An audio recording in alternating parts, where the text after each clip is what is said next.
سارا اپنا باہر نکالا نا تو باہر سے فائرنگ شروع ہوگی. پھر میں نے کہا مرنا تو ہے ہی ایک دن. میں نے پھر چھلانگ نیچے لگا دی. پھر ہوا یہ کہ وہ بم لگنے سے نہ وہ مہدی مر گیا، نہ پاکستانی آرمی گئی ہے، نہ اور کسی کی، نہ شراب وغیرہ کا، سارا جھوٹ ہے. میں نے کہا یہ عجیب مہدی ہے کہ بیت اللہ کے اندر آ کر ایک آدمی اذان دیتا ہے اور جماعت بھی کراتا ہے، تو مہدی یہاں نہیں اسلحہ بانٹتا پھر رہا ہے. اسلحہ بانٹ رہا ہے. وہ مشہور واقعہ جس میں ایک جعلی امام مہدی آ گئے اور بڑا سارا معاملہ بنا، وہی موجود تھے میرا خیال. ابھی ایک کتاب چھپی ہے پاکستان میں، اس کتاب میں وہ واقعہ بیان کیا ہے. ایک فوجی ہیں پاکستانی، معلوم نہیں ان کے ذرائع کیا ہیں، ویسے ذرائع انہوں نے بتائے بھی نہیں، حوالے بھی نہیں دیے، لیکن کچھ باتیں انہوں نے کی ہیں کہ فرانسیسی کمانڈوز منگوائے گئے تھے، ان کے لیے شراب بھی آئی تھی اور ان کی اجازتیں دینی پڑی تھی، اور اس طرح کر کے یہ معاملہ اور مسئلہ حل ہوا تھا. آپ وہاں چشمدید گواہ بھی ہیں، حالات بھی دیکھے، عربی بھی آتی تھی، طالب علم بھی تھے، رسائی، تو کیا واقعہ تھا اصل؟ وہ سعودیہ والے حج کے دنوں میں 4 ماہ کے لیے وہاں ٹرانسلیٹر رکھ لیتے ہیں تھانوں میں، کیونکہ وہاں بنگلہ دیشی ہیں، ہندوستانی ہیں، پاکستانی ہیں، بر صغیر کے جو آدمی ہوتے ہیں نا، ان کا ترجمانی کرنی ہوتی ہے عربی میں. ان کو اردو میں بتلانا ہے اور تھانے والوں کو ان کی عربی کر کے بتلانی ہے. تو میرے پاس بنگلہ دیش اور ہندوستان اور پاکستان کا ملک تھا. شرطۃ الاجیاد تھانے میں میری تعیناتی ہو گئی، مجھے دفتر دے دیا گیا. ایک دن مجھے مدیر شرطہ نے بلایا، تھانے دار نے بلایا، کہنے لگا کہ شیخ صاحب آپ نا ایک طرف ہو جائے، آپ ادھر نہ آیا کریں، جب مہینہ ختم ہو جایا کرے گا نا تو آپ کو تنخواہ دے دیا کریں گے، آپ ادھر نہ آئیں. میں نے کہا کیا وجہ؟ اس نے کہا کہ وجہ یہ ہے کہ مکہ کے بیت اللہ کے اندر نا کچھ اس طرح کے لوگ آگے ہیں جو وہاں فائرنگ کر رہے ہیں، لوگوں کو مار رہے ہیں، ان کی شکل و صورت، شباہت، لباس، وضاقتہ آپ جیسی ہے. اچھا. تو یہاں ہمیں اطلاع مل چکی ہے کہ چند گھنٹوں کے بعد مکہ پر فوج نے قبضہ کر لینا ہے. یہ تھانے تھونے سارے فارغ ہو جائیں گے، یہاں بھی فوج آ جائے گی. ہم تو آپ کو جانتے ہیں لیکن وہ تو آپ کو نہیں جانتے ہوں گے، تو وہ شعبے میں آپ کو پکڑ نہ لیں، آپ کو کوئی تکلیف پریشانی نہ ہو، آپ چلے جائیں. میں نے کہا ٹھیک ہے.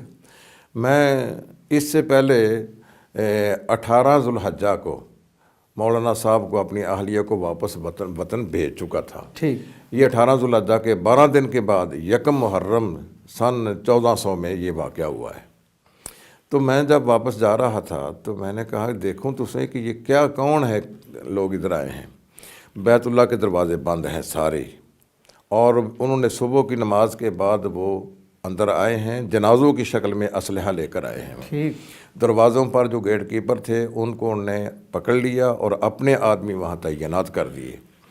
اس وقت کے جو امام اور خطیب تھے نا، شیخ محمد بن عبداللہ السبیل، فجر کی نماز کے بعد ان سے کہا کہ آپ اعلان کریں کہ مہدی آ گیا ہے، اس کی بیعت کرنی ہے، اگر کس کو شک شبہ ہو تو وہ ہم سے بات کرے. وہ تقریباً 10-15 منٹ کی مزاحمت کے بعد وہ تو ان سے نجات پا کر باہر نکل گئے.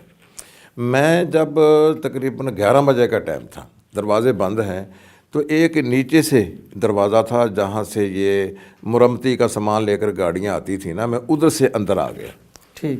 اندر آنے کے بعد جو میزاب رحمت کی طرف برآمدہ ہے نا، میں وہاں گیا تو وہاں دیکھا میں نے کہ وہ سفید پوش داڑھیوں والے وہ دعائیں کر رہے ہیں، دعائے قنوت، اور رو رہے ہیں. تو میں بھی ساتھ شامل ہو گیا. شامل ہونے کے بعد جب سلام پھیرا انہوں نے تو انہوں نے مجھے کھجوریں پیش کی اور آب زمزم پیش کیا.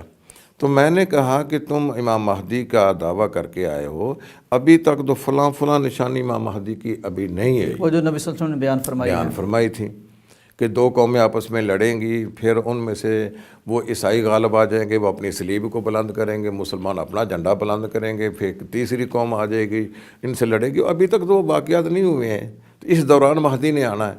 تو یہ کیا ہے؟ مجھے کہنے لگے کہ آپ نا اندر چل جائیں. تو وہاں میزاب رحمت کے پاس وہاں آپ کو ایک اردو بولنے والا آدمی مل جائے گا، آپ اس سے بات کریں. میں جب وہاں گیا تو جو حتیم ہے نا، حتیم کی دیوار پر وہ بیٹھا ہوا تھا. اس نے نیلے رنگ کا سوٹ پہن رکھا تھا اور میگزین ایک ادھر کراس کر رہا تھا، ایک ادھر سے میگزین، 2 پسٹل اس کے دائیں بائیں. تو وہ اب لوگوں کو کہہ رہا تھا کہ اب پاسپورٹ کی ضرورت نہیں پڑے گی، ویزے کی ضرورت نہیں پڑے گی، اوپن آنا جانا ہوگا، اب یہ پابندیاں ختم ہیں، چند دن کے بعد مہدی کامیاب ہو کر باہر نکلے گا، اب کھلا اجازت ہوگی آنے جانے کی۔ میں نے ان سے کہا کہ مجھے یہ اعتراض ہے، آپ اس کا مجھے جواب دیں۔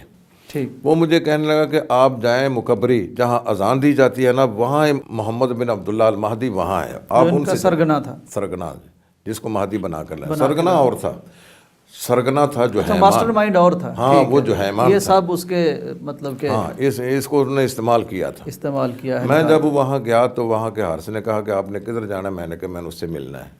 وہ مجھے کہنے لگا کہ وہ تو اسلحہ تقسیم کرنے کے لیے میناروں پر چڑھا ہوا ہے نا، تو آپ ذرا ٹھہر کے آ جائیں۔ میں وہیں لیٹ گیا، ظہر کی اذان ہوئی، جماعت بھی اس نے کرائی۔ میں نے کہا یہ عجیب مہدی ہے کہ بیت اللہ کے اندر آ کر ایک آدمی اذان دیتا ہے اور جماعت بھی کراتا ہے، تو مہدی یہاں نہیں اسلحہ بانٹتا پھر رہا ہے۔ اسلحہ بانٹ رہا ہے۔ پھر میں نے اس کو پوچھا بھی آیا نہیں؟ کہتا ابھی نہیں آیا۔ عصر کی اذان بھی اسی طرح ہوئی، جماعت بھی کرے، کوئی نہیں آیا۔ تو اس طرح وہ میں نے 3 نمازیں وہاں پڑھی ہیں، ظہر کی، عصر کی، مغرب کی، تو کوئی نہیں آیا۔ تو پھر میں نے کہا کہ اب بھوک لگی ہوئی ہے، باہر جائیں، روٹی ٹاٹی کھا کے پھر آ جائیں گے اندر۔ میں جب باہر نکلنے کے لیے ادھر صفا مروہ کی طرف گیا نا، ایک ماسٹر رحمت اللہ جو ٹھینگ موڑ کا رہنے والا تھا، ان سے میری ملاقات ہوئی۔ تو میں نے کہا کہ آپ کیا پروگرام ہے آپ کا؟ کہنے ہم باہر چلیں، ہم دروازے کی طرف سے چلتے۔ میں نے کہا دروازے کے پاس سے نہیں جانا ہے، ہم کو اور رستہ تلاش کریں۔ یہ جو ایئر کولر ہوتے ہیں نا، ایک ایئر کولر مروہ کی سائڈ پر خراب ہوا تھا، اس کو نیچے رکھا تھا، اور اس کا جو اوپر کھڈا تھا نا وہ خالی تھا، خلا تھا۔ خلا تھا۔ میں اس ایئر کولر پر چڑھ کر نا اس کھڈے کے اندر سے باہر چھلانگ لگانے کے لیے جب سارا اپنا باہر نکالا نا، تو باہر سے فائرنگ شروع ہو گئی۔ میں پھر واپس آ گیا، میں نے کہا کہ باہر تو فائرنگ ہو رہی ہے۔ پھر میں نے کہا مرنا تو ہے ہی ایک دن، میں نے پھر چھلانگ نیچے لگا دی۔ پھر میرے پیچھے اس وقت پھر مجھے نہیں پتا کہ وہ میرے ساتھی کدھر گئے ہیں، تو میں اپنا رومال اتار کرنا اس کو بنا کرنا تو اپنی یہ بغل میں لے لیا۔ تو وہ ایک عربی کہنے لگا شف عندہ مسدس، دیکھو اس کے پاس پستول ہے۔ تو میں نے اس رومال کو جھاڑ دیا۔ میں نے کہا تو کیا کہتا ہے؟ وہ کہنے لگا انا امزح، میں مذاق کر رہا ہوں۔ یہ مذاق کا موقع تو نہیں تھا۔ تو اس طرح نہ وہ حرم کا واقعہ ہوا ہے۔ پھر انہوں نے 15 دن وہ قبضہ کیا ہے، پاکستانی فوج نہیں گئی وہاں، نہ کوئی دوسری فوج گئی ہے وہاں۔ انہوں نے کئی پروگرام بنائے تھے ان کو خالی کرنے کے لیے۔ ایک یہ بھی تھا کہ ہم ہوائی حملہ کریں، ہوائی فائرنگ کریں، لیکن اس کے لیے نہ پیچھے سے مکہ کی آبادی کو خالی کرنا تھا۔ پھر ہوا یہ کہ وہ بم لگنے سے نا وہ مہدی مر گیا۔ جب مہدی مرا ہے یہ نا، بم کہاں سے آیا؟ کچھ راستہ ملا ہوگا نا ٹھیک ہے، سعودی عرب یعنی اس کا مطلب سعودی حکومت خود ایکشن میں آئی، ہاں، اور ان کی کارروائی کے نتیجے میں یہ معاملہ کارروائی کے بم پھٹا اور وہ مہدی مرا۔ جب وہ مہدی مرا ہے نا تو پھر ان کے ساتھی سمجھ گیا کہ یہ جھوٹا مہدی نہیں تھا، جھوٹا تھا۔ اگر یہ وہ پھر ہتھیار ڈال دیے، جو صحیح تندرست حالت میں اسلحے کے سمیت گرفتار ہوئے وہ 52 آدمی، ان کو مختلف شہروں میں تقسیم کر دیا، 2 مکہ میں، 2 مدینہ میں، 2 طائف میں، 2 جدے میں، 2 اس طرح مختلف شہروں میں ان کے سر قلم کر دیے گئے تھے، اور باقیوں کے ساتھ انہوں نے جو برتاؤ کرنا تھا وہ کیا ہے۔ تو اس طرح کوئی دوسری فوج نہیں آئی ہے، نہ پاکستانی آرمی گئی ہے، نہ اور کسی کی، نہ شراب وغیرہ کا، سارا جھوٹ ہے۔